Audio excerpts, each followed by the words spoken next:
विद्यार्थी मित्र हो, आज आपण इयत्ता 9वीच्या विज्ञान आणि तंत्रज्ञान या विषयातील प्रकरण पहिल्यामधील पुढील भाग अभ्यासणार आहोत.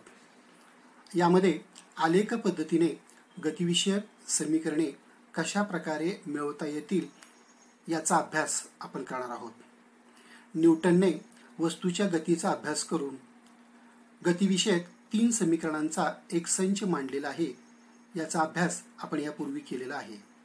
एका रेषेत गतिमान असलेल्या वस्तूच्या बाबतीत विस्थापन, वेग, त्वरण आणि काल यातील जो संबंध आहे हा संबंध या 3 समीकरणांमध्ये मांडलेला आहे.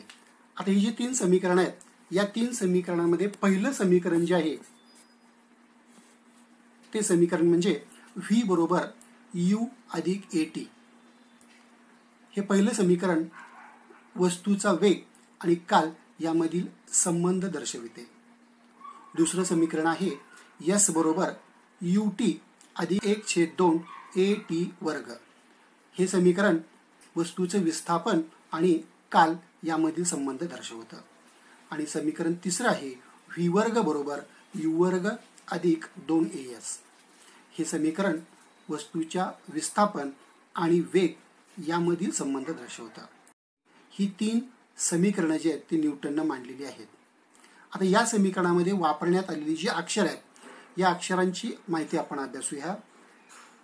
u म्हणजे वस्तूचा सुरुवातीचा वेग, v म्हणजे वस्तूचा अंतिम वेग, t म्हणजे वस्तूच्या वेगामध्ये झालेला हा बदल किती कालावधीमध्ये झालेला आहे हे दर्शवण्यासाठी t या अक्षराचा वापर केला आहे.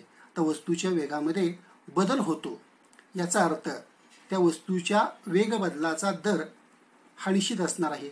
म्हणजेच त्या वस्तूमध्ये त्वरण निर्माण झालं असणार आहे. आणि हे त्वरण दर्शवण्यासाठी a या इंग्रजी अक्षराचा वापर केला आहे. त्याचप्रमाणे या वस्तूनं या विशिष्ट कालावधीमध्ये पार केलेलं जे अंतर आहे हे अंतर दर्शवण्यासाठी म्हणजेच विस्थापन दर्शवण्यासाठी s या अक्षराचा वापर करण्यात आलेला आहे. अशा प्रकारे न्यूटनच्या या गतिविषयक 3 समीकरणांची मांडणी आणि त्यामध्ये असणाऱ्या विविध अक्षरांचा वापर, विविध संज्ञांचा वापर कशासाठी केला आहे याविषयीची माहिती आपण आता अभ्यासली आहे. आता यानंतर प्रत्यक्ष आपण आलेख पद्धतीने न्यूटनची ही गतिविषयक 3 समीकरणं जी आहेत ती कशा प्रकारे मिळवता येतील याचा अभ्यास करूया. सर्वप्रथम वेग आणि काल यामधील संबंधाचं समीकरण जे आहे म्हणजेच गतिविषयक पहिलं समीकरण जे आहे v बरोबर u अधिक at हे समीकरण आलेख पद्धतीने कशा प्रकारे आपणास मिळवता येईल याची माहिती आपण अभ्यासणार आहोत. आणि या आलेखावरून आपणाला हे गतिविषयक पहिलं समीकरण कशा प्रकारे मिळवता येईल याचा अभ्यास करणार आहोत. आता यामध्ये एकसमान त्वरणित गतीने गतिमान असणारी ही जी वस्तू आहे या वस्तूच्या वेगामध्ये होणारा जो बदल आहे हा बदल आलेखाच्या साहाय्याने दर्शवलेला आहे. वस्तू आलेखातील d या y अक्षावरील बिंदूपासून गतिमान झाल्याचं दिसून येतं. वस्तूचा वेग वाढत जातोय आणि हा वेग t या कालावधीनंतर वाढत जाऊन ती वस्तू b या बिंदूपर्यंत पोहोचते. ही माहिती आपणाला या आलेखामध्ये दर्शवल्याचं दिसून येतं. म्हणजे वस्तूचा सुरुवातीचा वेग u हा आलेखातील OD या रेषाखंडाच्या साहाय्याने दर्शवलेला आहे. आणि वस्तूचा अंतिम वेग म्हणजेच v हा आकृतीतील OC या y अक्षावरील रेषाखंडाने दर्शवण्यात आलेला आहे. आता वस्तूच्या वेगामध्ये होणारा हा बदल म्हणजे वस्तूच्या सुरुवातीचा वेग u आहे आणि अंतिम वेग v आहे. म्हणजे u पासून v हा वेग गाठण्यासाठी लागणारा जो कालावधी आहे हा कालावधी x अक्षावरती दर्शवण्यात आलेला आहे आणि या रेषाखंडाचा वापर केला आहे. म्हणजे OE हा x अक्षावरील रेषाखंड, t हा कालावधी दर्शवतो.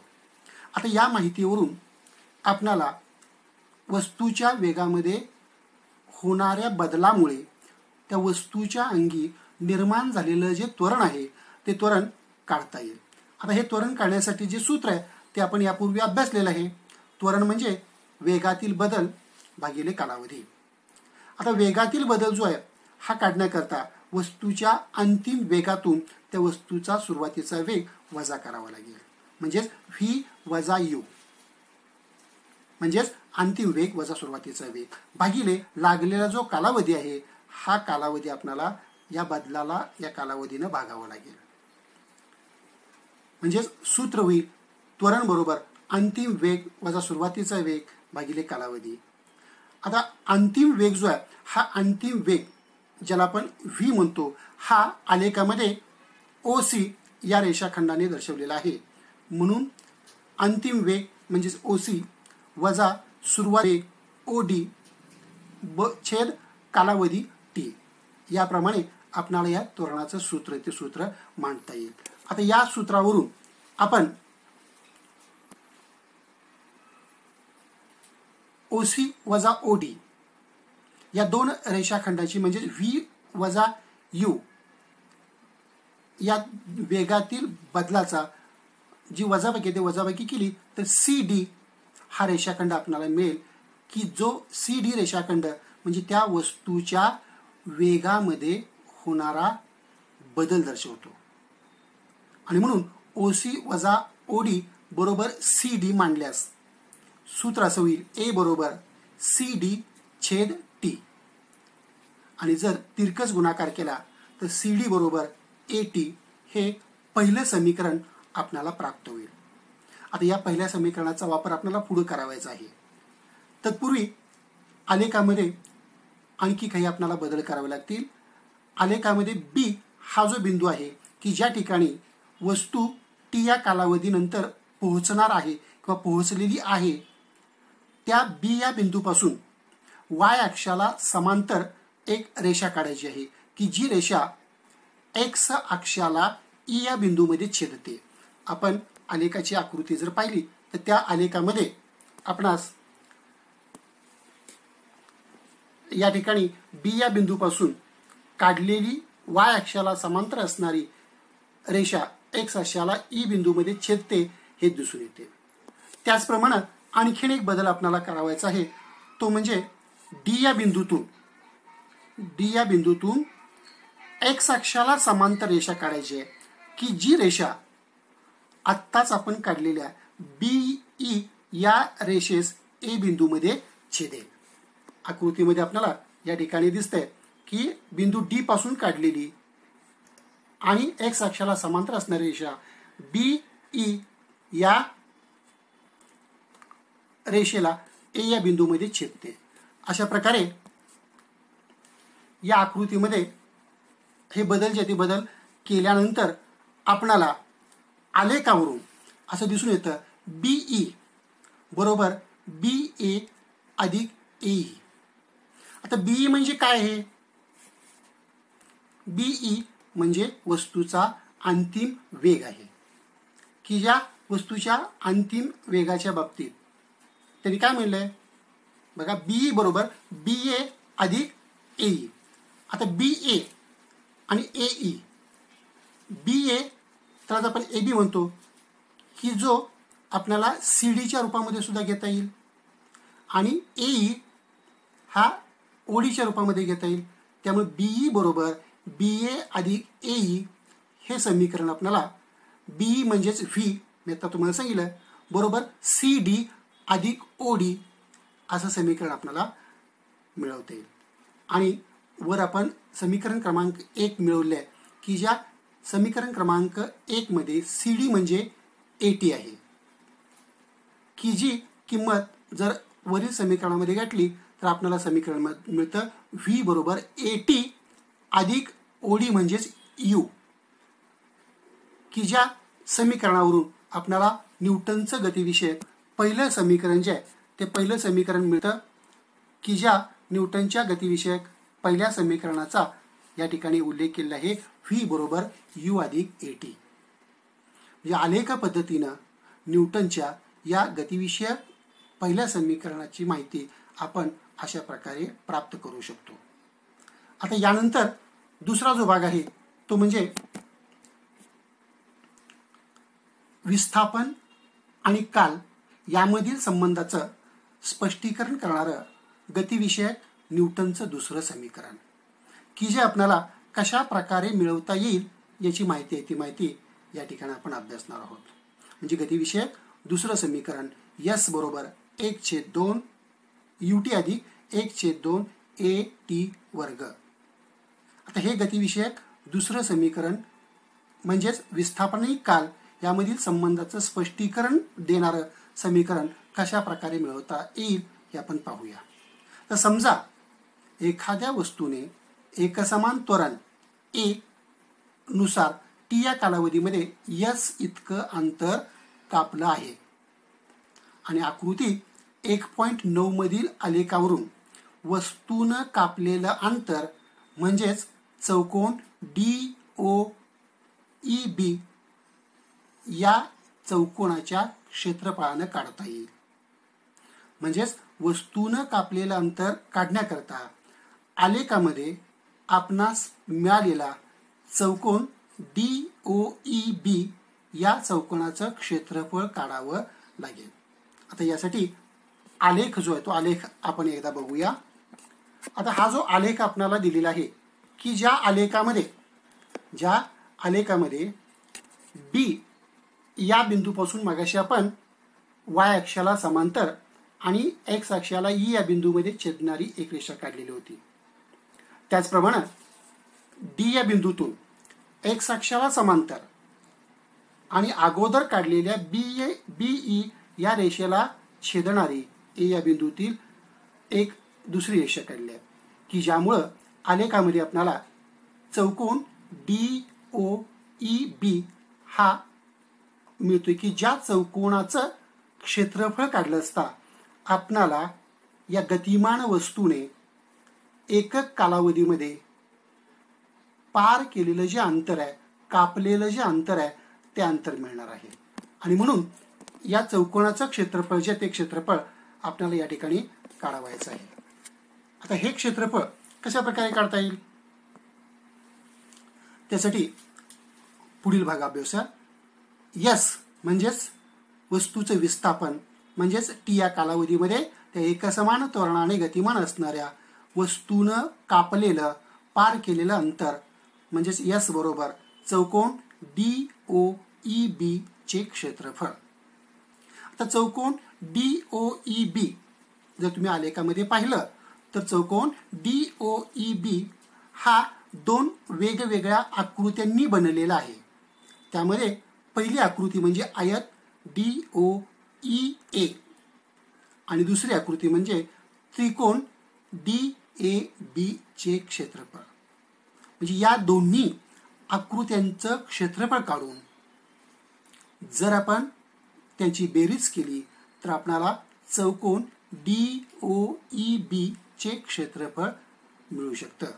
आणि म्हणून S बरोबर चौकोन DOEB चे क्षेत्रफळ आणि चौकोन DOEB चे क्षेत्रफळ म्हणजे आयत DOEA चे क्षेत्रफळ आणि काटकोन त्रिकोण DAB चे क्षेत्रफळ यांची बेरीज होय. आता आयताचं क्षेत्रफळ काढण्यासाठी लांबी गुणिले रुंदी हे सूत्र आपण वापरू शकतो. आणि म्हणून आयत DOE चे क्षेत्रफळ म्हणजेच लांबी AE आणि रुंदी OE यांचा गुणाकार होय. आणि म्हणून या ठिकाणी आपल्याला आयत DOE चे क्षेत्रफळ म्हणजे AE आणि OE यांचा गुणाकार लिहिलेला आहे.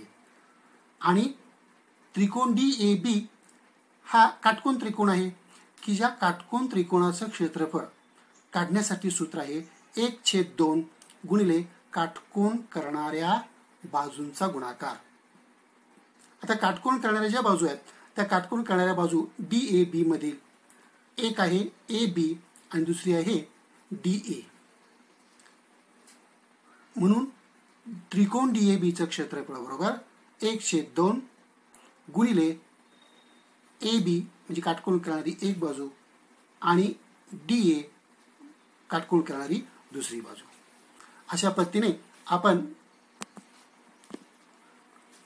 या चौकोनाचं जे क्षेत्रफळ ते क्षेत्रफळ काढण्यासाठी हे सूत्र मिळवलं. परंतु आपणाला या चौकोनाच्या सूत्रामध्ये थोडासा बदल करावा लागतो. यस बरोबर एई गुणिले ओई अधिक 1/2 गुणिले ए बी गुणिले डी ए. या ठिकाणी आलेखावरून एई म्हणजे काय, ओई म्हणजे काय, ए बी म्हणजे काय आणि डी ए म्हणजे काय याच्या किमती जर घातल्या तर हेच समीकरण पुढील प्रमाणे मिळेल.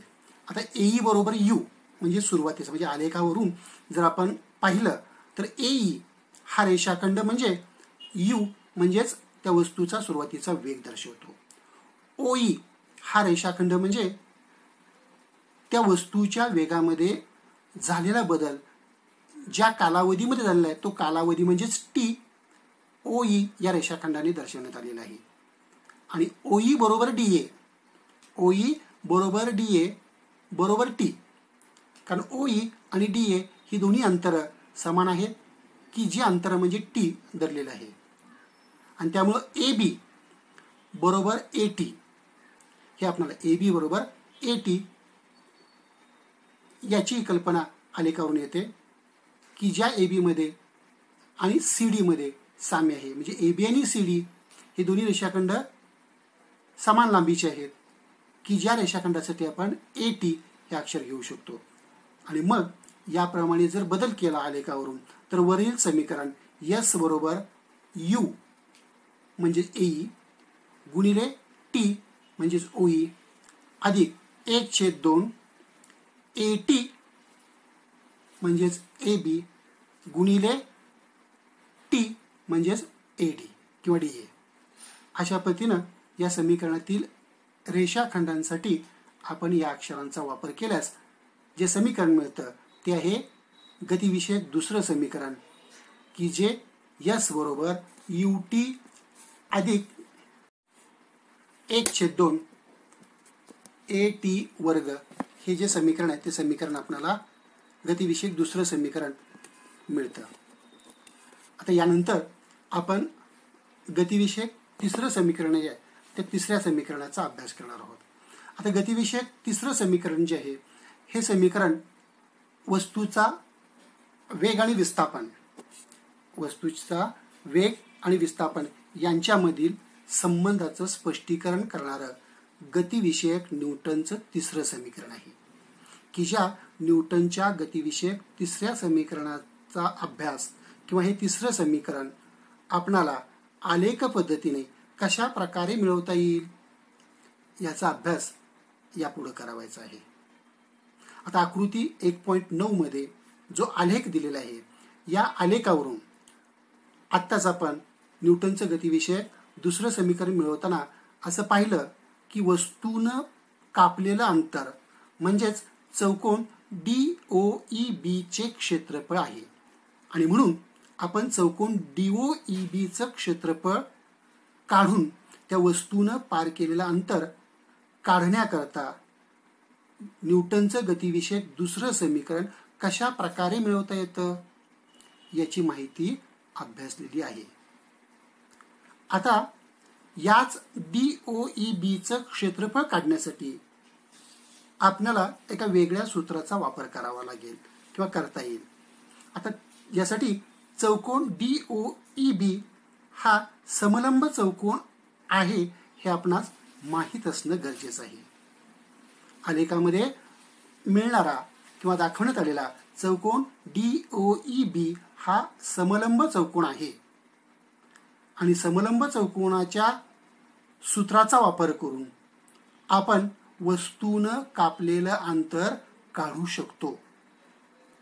आणि जर आपण या समलंब चौकोनाच्या क्षेत्रफळाचं सूत्र वापरून चौकोन DOEB चे क्षेत्रफळ काढले तर आपल्याला विस्थापन आणि वेग यांच्यामध्ये असणारा संबंध दर्शवणारं न्यूटनचं गतिविषयक तिसरं समीकरण म्हणजेच व्ही वर्ग बरोबर यू वर्ग अधिक 2AS हे मिळवता येईल. आणि म्हणून यस म्हणजेच वस्तूने पार केलेलं किंवा कापलेलं अंतर बरोबर समलंब चौकोन DOEB चे क्षेत्रफळ. तर समलंब चौकोनाच्या क्षेत्रफळ काढण्याचं सूत्र काय आहे? तर समलंब चौकोनाचे क्षेत्रफळ बरोबर 1/2 गुणिले समांतर बाजूंच्या लांबींची बेरीज गुणिले त्या समांतर बाजूमधील लंब अंतर. हे समलंब चौकोनाचं क्षेत्रफळ काढण्यासाठीचं सूत्र आहे की ज्या सूत्राचा वापर करून आपल्याला प्रत्यक्ष या चौकोन DOEB चं क्षेत्रफळ काढावयाचं आहे. आणि म्हणून S बरोबर 1/2 गुणिले समांतर बाजूंच्या लांबींची बेरीज गुणिले त्या समांतर बाजूमधील लंब अंतर. आता या ठिकाणी या समलंब चौकोनामध्ये असणाऱ्या ज्या समांतर बाजू आहेत त्या समांतर बाजू म्हणजे बाजू OD आणि बाजू BE. आणि म्हणून 1/2 गुणिले समांतर बाजूंच्या लांबींची बेरीज म्हणजेच बाजू OD आणि बाजू BE यांच्या लांबींची बेरीज होय. आणि याला समांतर बाजूतील लंब अंतरानं गुणायचं आहे. आणि समांतर बाजूतील लंब अंतर म्हणजेच रेषाखंड OE ची लांबी होय. आणि म्हणून वरील सूत्र आपल्याला या पद्धतीनं मिळेल. S बरोबर 1/2 बरोबर गुणिले OD अधिक BE गुणिले OE. परंतु OD, BE आणि OE यासाठी आलेखामध्ये आपल्याला वेगळ्या बाबी दर्शवलेल्या आहेत. OD हे अंतर म्हणजेच U त्या वस्तूचा सुरुवातीचा वेग आहे. BE हे अंतर म्हणजे त्या वस्तूचा अंतिम वेग आहे. आणि OE हा त्या वस्तूच्या वेगामध्ये होणाऱ्या बदलासाठी लागलेला कालावधी म्हणजेच टी आहे. मग जर या ठिकाणी आपण या समीकरणातील OD, BE आणि OEच्या ठिकाणी या अक्षरांचा वापर केला तर आपल्याला S बरोबर 1/2 गुणिले U अधिक V गुणिले T असे समीकरण मिळेल. आता या समीकरणातील टीच्या ठिकाणी जर आपणाला जे त्वरणाचं सूत्र आहे या त्वरणाच्या सूत्रावरून मिळणाऱ्या टीची किंमत जर वापरता आली तर काय होईल पहा. आता त्वरणाचे जे सूत्र आहे ते कोणतं आहे? A बरोबर V वजा U छेद T. आता या सूत्रावरून जर त्वरण जे आहे त्या त्वरणाचं सूत्र रूपांतरित करून ते कालावधीमध्ये केलं तर कसं होईल? T बरोबर V वजा U छेद A. आता या टीची ही किंमत की जी आपल्याला त्वरणाच्या सूत्रावरून प्राप्त झाली आहे समीकरण क्रमांक 3 मध्ये, ती किंमत जर वरच्या समीकरण क्रमांक 2 मधील टीच्या ठिकाणी वापरली तर आपल्याला हे जे समीकरण आहे ते समीकरण कसं मिळेल बघा बरं. S बरोबर 1/2 गुणिले U अधिक V गुणिले टीच्या ऐवजी आता V वजा U छेद A असं आपल्याला समीकरण प्राप्त होईल. आता या समीकरणातील अंशस्थांच्या सर्व संख्यांची बेरीज आणि छेदस्थांच्या सर्व संख्यांची बेरीज किंवा गुणाकार केल्यास आपल्याला S बरोबर V अधिक U गुणिले V वजा U छेद 2A असं समीकरण मिळेल. आणि जर तिरकस गुणाकार केला तर 2AS बरोबर V अधिक U गुणिले V वजा U असं सूत्र आपल्याला मिळेल. आता यामध्ये थोडासा बदल करून आपल्याला हे समीकरण कसं लिहिता येईल बघा बरं. 2AS बरोबर V अधिक U गुणिले V वजा U हे समीकरण जर आपण या पद्धतीने लिहिलं तर V अधिक U आणि V वजा U यासाठी आपल्याला V वर्ग वजा U वर्ग असं वापरता येईल. आपण इयत्ता 8वी मध्ये विस्तार सूत्रांचा वापर केला आहे की ज्या विस्तार सूत्रामध्ये आपण A वर्ग वजा B वर्ग अशी जर राशी आपणास दिली असेल तर या राशीचे 2 अवयव मिळतात.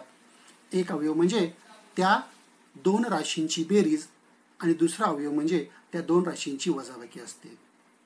आता हे विस्तार सूत्र करून आपण व्ही अधिक यू गुणिले व्ही वजा यू यासाठी व्ही वर्ग वजा यू वर्ग लिहू शकतो. आणि म्हणून वरील समीकरण आपल्याला या पद्धतीने लिहिता येईल. 2as बरोबर व्ही वर्ग वजा यू वर्ग.